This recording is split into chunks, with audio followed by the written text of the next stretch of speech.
Boa noite a todos. Hoje, terça-feira, dia 5 de dezembro de 2023, nós estamos recebendo com muito carinho a companheira Guiomar Castelo. Guiomar é de Niterói, no estado do Rio de Janeiro, e participa de duas casas espíritas. É o Instituto Espírita Bezerra de Menezes e também da Sociedade Espírita Fraternidade.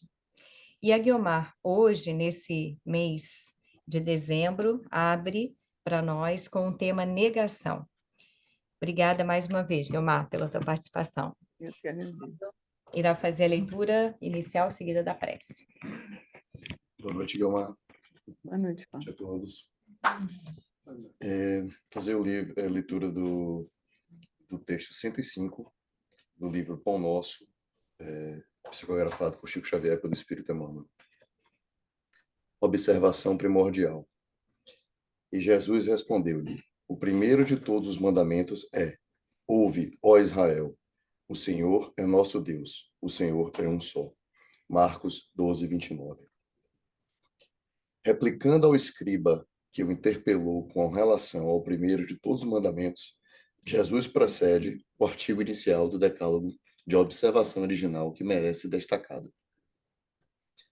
Antes de todos os programas de Moisés, das revelações dos profetas e de suas próprias bênçãos redentoras no Evangelho, o Mestre coloca uma declaração enérgica de princípios, conclamando todos os espíritos ao plano da unidade substancial, alicerçando o serviço salvador que ele mesmo trazia das esferas mais altas, proclama o Cristo à humanidade que só existe um Senhor Todo-Poderoso, o Pai de infinita misericórdia. Sabia de antemão que muitos homens não aceitariam a verdade, que almas numerosas buscariam escapar às obrigações justas, que surgiriam retardamento, má vontade, indiferença e preguiça em relação à Boa Nova.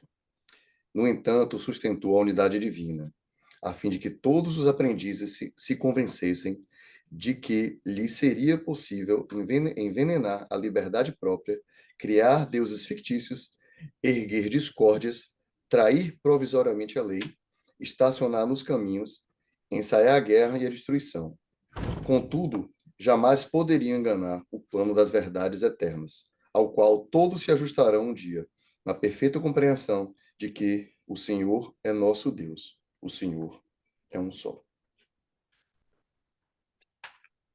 E após essa mensagem tão esclarecedora, que trata de uma importante lei divina, convido a todos a acalmar nosso coração, nossos corações, apaziguar nossas mentes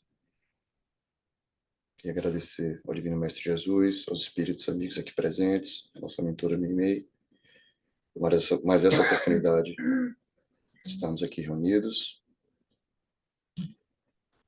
Pedir que nos envolvam no ambiente de paz, amor, harmonia, acima de tudo discernimento, e que ilumine o palestrante da noite, a palestrante da noite, que se dispôs com todo amor, todo carinho, trazer um pouco do conhecimento para a gente. Que assim seja, graças a Deus. Graças a Deus. Obrigado, Guilmar, com você. Obrigada. Boa noite, amigos. É sempre uma alegria muito grande ser recebida com tanto carinho pelos companheiros dessa casa que, embora distante fisicamente, já está muito próxima no nosso coração. Então, rogo a Jesus que a sua paz invada os nossos corações, principalmente nesta quadra em que nos tornamos muito mais receptivos a essa energia da bondade divina, uma vez que a quadra natalícia facilita pensarmos no próximo, nos amarmos mais, confraternizarmos. Seu nome era Débora, é Débora. E Débora, em árabe, quer dizer abelha. Mas seus pais escolheram seu nome em função do fato de Débora ser alguém que tem uma presença muito grande na Bíblia, pois que conduziu seu povo contra a escravização de Canaã, mais ou menos no século XII antes de Cristo. Débora era, então, a única mulher a ter um status de juíza na Bíblia. E era uma profetisa, ela profetizava sob a sombra das palmeiras, mas o seu poder foi diminuído, foi mitigado em função de ela ser uma mulher, né?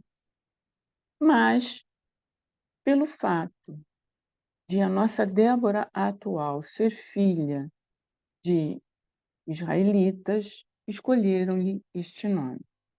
Mas ela fazia sempre questão de frisar que não provinha de uma família que vivera o Holocausto, uma vez que seu pai havia saído da Alemanha muito antes do Terceiro Reich e a sua mãe ter nascido no Canadá. Seus pais imigraram para Manhattan, para os Estados Unidos, e ela nascera lá e se criara dentro da ortodoxia religiosa, mas também dentro da vida secular que aquela sociedade lhe prodigalizava. E ela vai estudar história.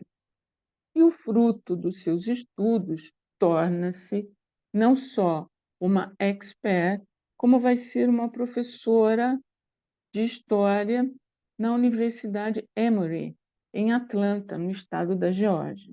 Vale lembrar que esta universidade, reconhecida mundialmente, basta uma visita a esse instituto educacional para ver-se na limpeza, na organização, os princípios que regem o funcionamento daquela universidade. E, por acaso, localiza-se num local onde a Coca-Cola, conhecida mundialmente, desenvolveu as suas atividades e que localiza-se a universidade em um terreno que imagina-se ou crê-se tenha sido oferecido como uma bondade da Coca-Cola para esse instituto educacional.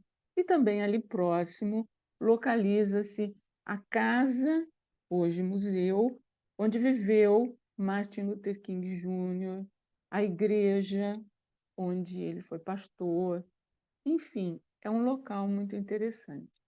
E ela dava aula ali, quando um dia ela volta para a sua sala e a sua secretária lhe diz que ela tinha uma correspondência da sua editora britânica.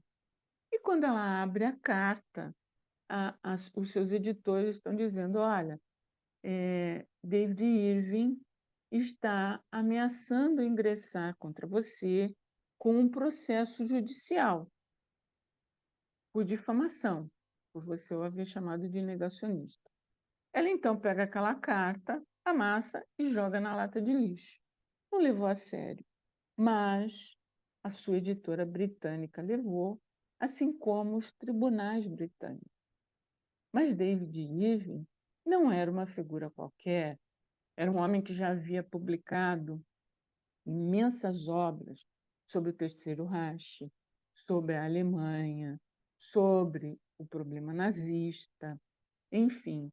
E quando a justiça canadense vai condenar um imigrante alemão de nome Ernest Zundel por promoção de racismo, por promoção de nazismo e por negacionismo do Terceiro Reich, do Holocausto, ele vai servir como testemunha, porque ele sempre dirá que não houve amigo maior do povo judeu do que Adolf Hitler, e que as câmaras de gás, os campos de concentração, não passavam de crendice, de lendas populares. E então, esta mulher se vê obrigada a viajar para o Reino Unido para ser julgada no Tribunal Britânico, onde o ônus da prova cabia a ela como ré, dizendo que estava falando a verdade, diferentemente do sistema jurídico americano e também do nosso brasileiro, onde o ônus da prova cabe a quem alega. No caso, não era ele que tinha que provar que ela estava mentindo, e sim ela provar que estava dizendo a verdade. Durante 10 semanas, aquela mulher foi obrigada a sentar-se a 4 metros de distância daquele homem, calada, por orientação de seus advogados, e vê-lo desconstruir frente a um juiz e à imprensa mundial todo o seu trabalho, os seus estudos, os seus escritos, a sua família, as suas crenças, o seu guarda-roupa, e ela permaneceu calada. Mas, diferentemente do que ele esperava que acontecesse, ela, distante mais de 5.000 milhas de sua casa, de sua família, de seu ambiente, não desistiu e permaneceu ali naquela luta. Sendo que todo esse fenômeno acabou se transformando numa obra literária chamada Negação e que virou até um filme. E por que nos interessou tanto esse tema? Porque se formos ao Livro dos Espíritos, veremos Allan Kardec perguntando aos amigos espirituais se Deus criou alguns de nós, alguns espíritos bons, outros maus. E os amigos espirituais serão claros em dizer: não, Deus nos criou simples e ignorantes, e temos as possibilidades de nos instruirmos frente aos desafios da vida, às experiências da vida.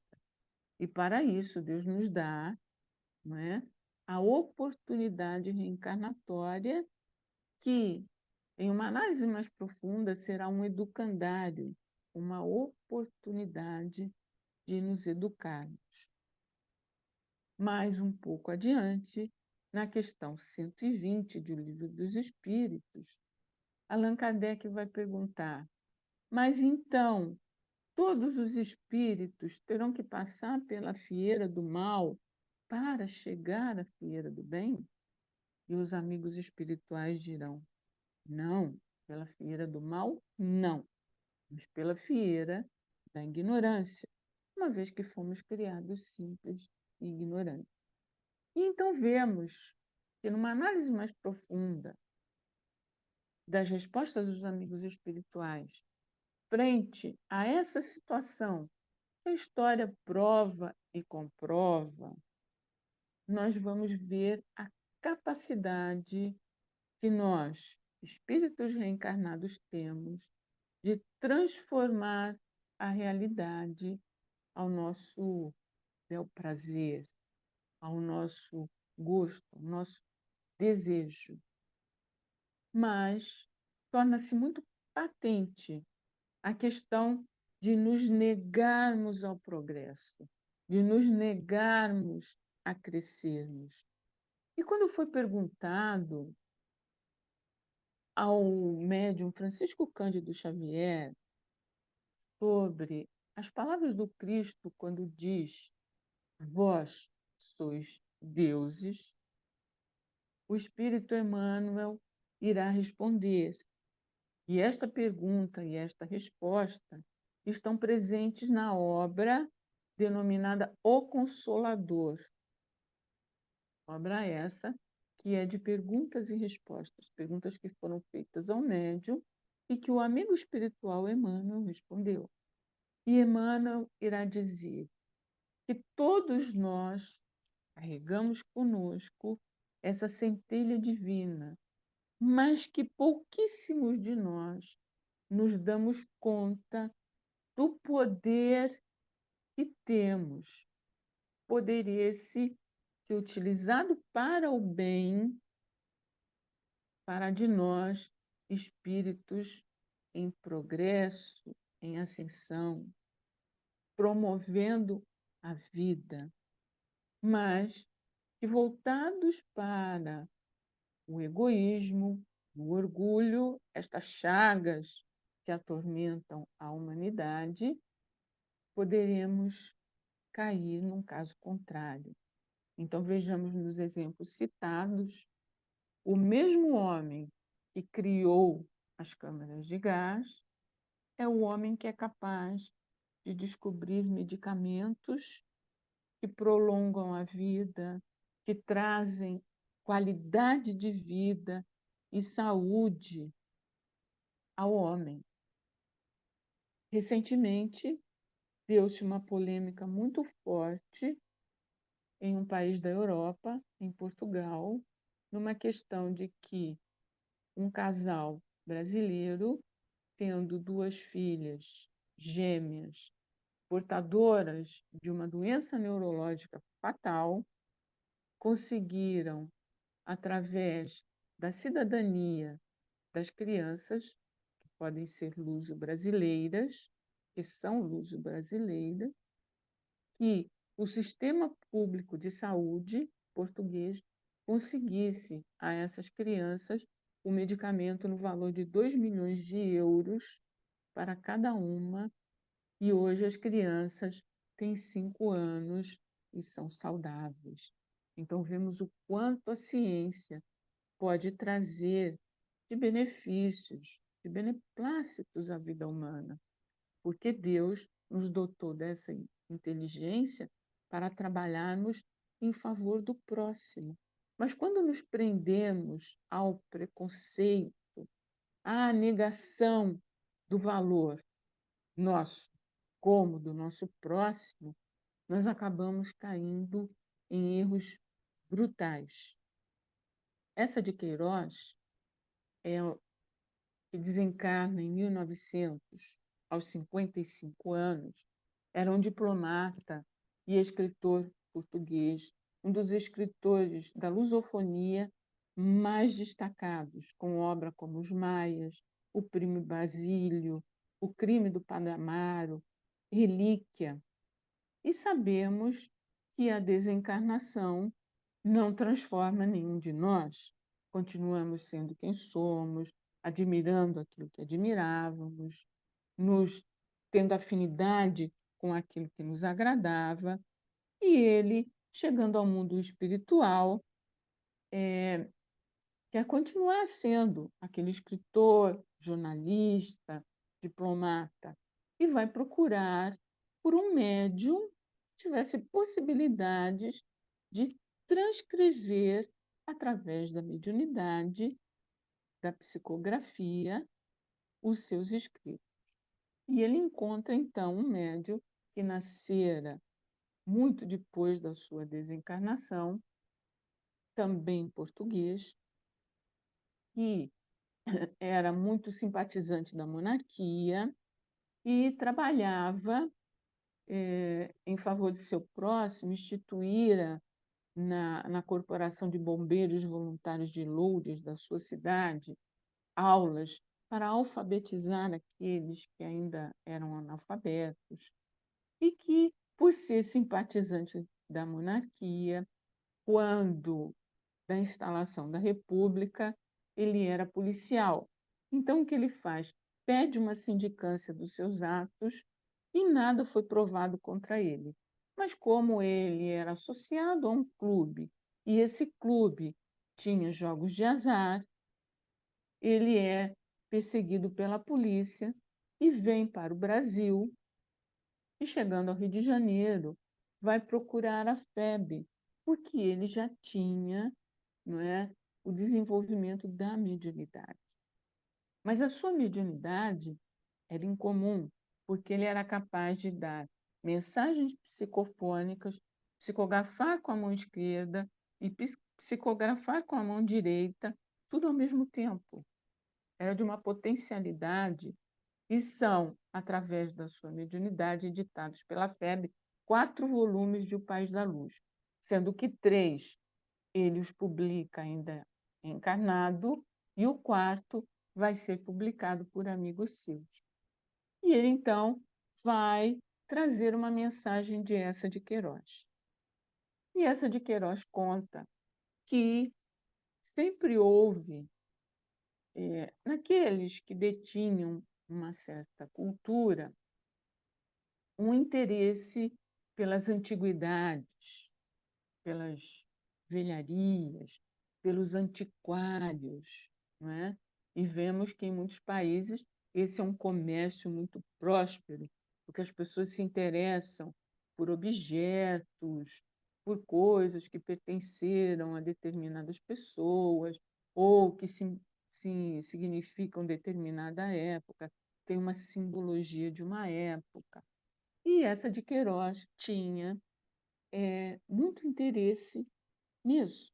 Então, onde ele sabia que existia um antiquário, ele ia visitar, ia garimpar aquilo que lá existia.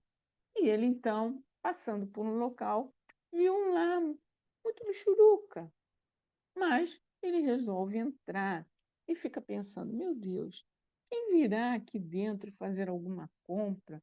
Porque isto é tão abandonado, tão sujo, tão mal apresentado. As peças, pode até haver alguma peça de valor, mas não se vê nada aqui. E a um canto ele vê uns quadros e vai lá olhar. E aí ele se depara com um quadro, imagina, esse quadro tem muito a ver com esse local, né? É pobre, sem significado, sem nenhum valor artístico. E ele, muito aborrecido, pega e vai embora.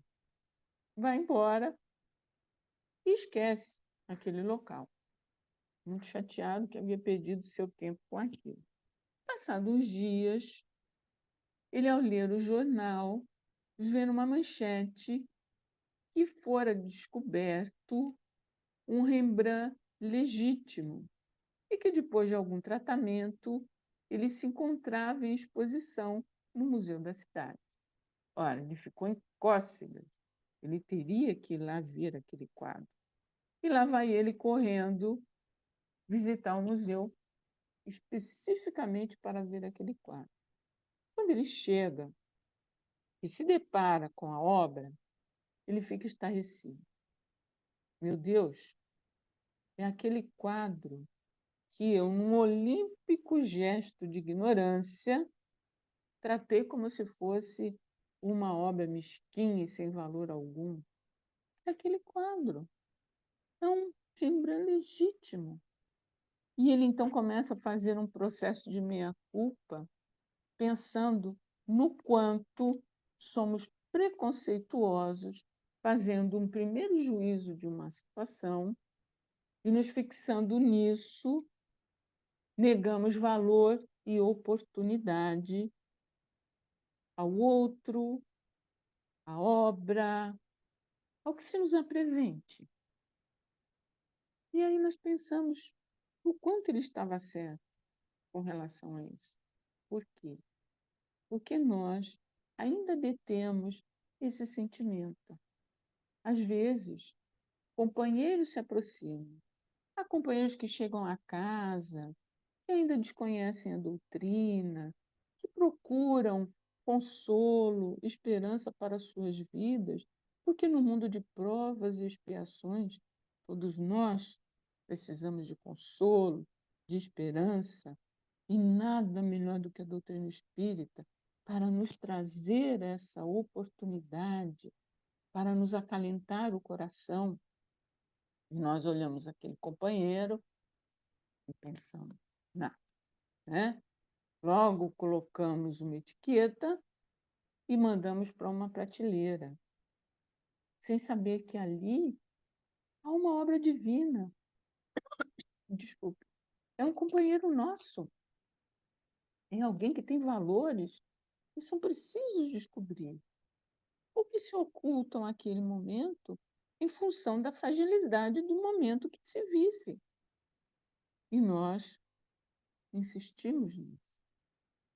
O espírito Batuíra, no livro Mais Luz, que foi ditado também a psicografia de Francisco Cândido Xavier, tem um capítulo intitulado Em Nós Mesmos. E ali, Batuíra irá dizer que, na observação que se faz do mundo espiritual, o maior entrave ao nosso progresso é a nossa falta de compreensão do sentido da vida, de compreensão do porquê e do para quê estamos reencarnados ainda no mundo de provas e expiações. Uma regeneração? Sim, mas ainda com muitas dores e lutas. E por que é que muitas vezes nós não conseguimos esse valor que o amigo espiritual nos diz? Porque negamos, porque há dentro de nós uma força que prefere a zona de conforto, o comodismo, o negar pelo simples fato de negar, sem análise, sem o critério da razão.